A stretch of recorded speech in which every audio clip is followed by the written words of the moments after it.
कोड़े लगवाना और मजाक उड़ाना। यूहन्ना 19.1 योजक चिन्ह 1:8-19। इस पर पिलातुस ने यीशु को लेकर कोड़े लगवाए।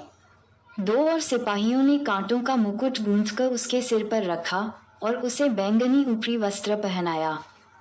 3 और उसके पास आकर कहने लगे, हे यहूदियों के राजा, प्रणाम, और उसे थप्पड़ मारे।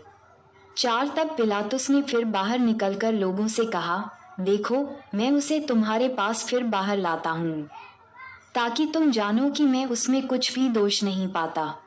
क्रूस पर चढ़ाने के लिए सौंपना। 5 तब यीशु कांटों का मुकुट और बैंगनी वस्त्र पहने हुए बाहर निकला और पिलातुस ने उनसे कहा, देखो, ये पुरुष। 6 जब प्रधान याजकों और प्यादों ने उसे देखा तो चिल्लाकर कहा, उसे क्रूस पर चढ़ा, क्रूस पर।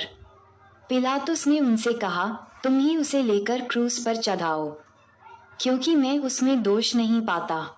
7 यहूदियों ने उसको उत्तर दिया, हमारी भी व्यवस्था है और उस व्यवस्था के अनुसार वह मारे जाने के योग्य है, क्योंकि उसने अपने आप को परमेश्वर का पुत्र ये बताया। लेविया। रात के 12:16 एज जब पिलातुस ने यह बात सुनी तो और भी डर गया। 9 और फिर किले के भीतर गया और यीशु से कहा, तू कहाँ का है? परंतु यीशु ने उसे कुछ भी उत्तर न दिया। 10 पिलातुस ने उससे कहा, मुझसे क्यों नहीं बोलता? क्या तू नहीं जानता कि तुझे छोड़ देने का अधिकार मुझे है और तुझे क्रूस पर चढ़ाने का भी मुझे अधिकार है? 11 यीशु ने उत्तर दिया, यदि तुझे ऊपर से न दिया जाता तो तेरा मुझ पर कुछ अधिकार न होता। इसलिए जिसने मुझे तेरे हाथ पकड़वाया है उसका पाप अधिक है। 12 इससे पिलातुस ने उसे छोड़ देना चाहा भी, परंतु यहूदियों ने चिल्ला चिल्लाकर कहा, यदि तू इसको छोड़ देगा तो तू कैसर का मित्र नहीं। जो कोई अपने आप को राजा बनाता है वह कैसर का सामना करता है। 13 ये बातें सुनकर पिलातुस यीशु को बाहर लाया और उस जगह एक चबूतरा था जो इब्रानी में गब्बताक कहलाता है, और वहां न्याय आसन पर बैठा। 14 ये फसह की तैयारी का दिन था और 6ठे घंटे के लगभग था। तब उसने यहूदियों से कहा, देखो, यही है तुम्हारा राजा। 15 परंतु वे चिल्लाए, ले जा, ले जा, उसे क्रूस पर चढ़ा। पिलातुस ने उनसे कहा, क्या मैं तुम्हारे राजा को क्रूस पर चढ़ाऊं? प्रधान याजकों ने उत्तर दिया, कैसर को छोड़ हमारा और कोई राजा नहीं। 16 तब उसने उसे उनके हाथ सौंप दिया ताकि वह क्रूस पर चढ़ाया जाए। क्रूस पर चढ़ाया जाना। 17 तब वे यीशु को ले गए और वह अपना क्रूस उठाए हुए उस स्थान तक बाहर गया जो खोपड़ी का स्थान कहलाता है और इब्रानी में गुलगुता। 18 वहां उन्होंने उसे और उसके साथ और 2 मनुष्यों को क्रूस पर चढ़ाया, एक को इधर और एक को उधर, और बीच में यीशु को। यूहन्ना 19.19-42। 19 और पिलातुस ने एक दोष पत्र लिखकर क्रूस पर लगा दिया और उसमें ये लिखा हुआ था, यीशु नासरी यहूदियों का राजा। 20 ये दोष पत्र बहुत यहूदियों ने पढ़ा क्योंकि वह स्थान जहां यीशु क्रूस पर चढ़ाया गया था नगर के पास था और पत्र इब्रानी और लतीनी और यूनानी में लिखा हुआ था। 21 तब यहूदियों के प्रधान याजकों ने पिलातुस से कहा, यहूदियों का राजा मत लिख, परंतु ये कि उसने कहा, मैं यहूदियों का राजा हूँ। 22 पिलातुस ने उत्तर दिया, मैंने जो लिख दिया वह लिख दिया।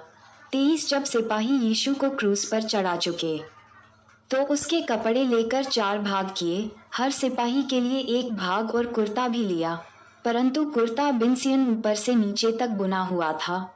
24 इसलिए उन्होंने आपस में कहा, हम इसको न फाड़ें, परंतु इस पर चिट्ठी डालें कि वह किसका होगा। यह इसलिए हुआ कि पवित्र शास्त्र की बात पूरी हो। उन्होंने मेरे कपड़े आपस में बांट लिए और मेरे वस्त्र पर चिट्ठी डाली। भाज रात के 10:18 यीशु का अपनी माता के लिए प्रावधान 25। अतः सिपाहियों ने ऐसा ही किया, परंतु यीशु के क्रूस के पास उसकी माता और उसकी माता की बहन मरियम, क्लोपास की पत्नी और मरियम मगदलीनी खड़ी थी। 26 यीशु ने अपनी माता और उस चेले को जिससे वह प्रेम रखता था पास खड़े देखकर अपनी माता से कहा, हे नारी, देख, ये तेरा पुत्र है। 27 तब उस चेले से कहा, देख, ये तेरी माता है। और उसी समय से वह चेला उसे अपने घर ले गया। कार्यों का पूरा होना 28। इसके बाद यीशु ने ये जानकर कि अब सब कुछ हो चुका, इसलिए कि पवित्र शास्त्र की बात पूरी हो, कहा, मैं प्यासा हूँ। 29 वहाँ एक सिरके से भरा हुआ बर्तन धरा था, इसलिए उन्होंने सिरके के भिगाए हुए पंसोखता को जूफे पर रखकर उसके मुंह से लगाया। भज 69:21। 30 जब यीशु ने वह सिरका लिया तो कहा, पूरा हुआ, और सिर झुकाकर प्राण त्याग दिए। लूका रात के 11:46। मर दोपहर के 3:37। भाले से बेधा जाना 31। और इसलिए कि वह तैयारी का दिन था, यहूदियों ने पिलातुस से विनती की कि उनकी टांगें तोड़ दी जाएं और वे उतारे जाएं ताकि सबत के दिन वे क्रूसों पर न रहें, क्योंकि वह सबत का दिन बड़ा दिन था। मर 15:42। व्यव रात के 9:22। 23:32। इसलिए सिपाहियों ने आकर पहले की टांगें तोड़ी, तब दूसरे की भी, जो उसके साथ क्रूसों पर चढ़ाए गए थे।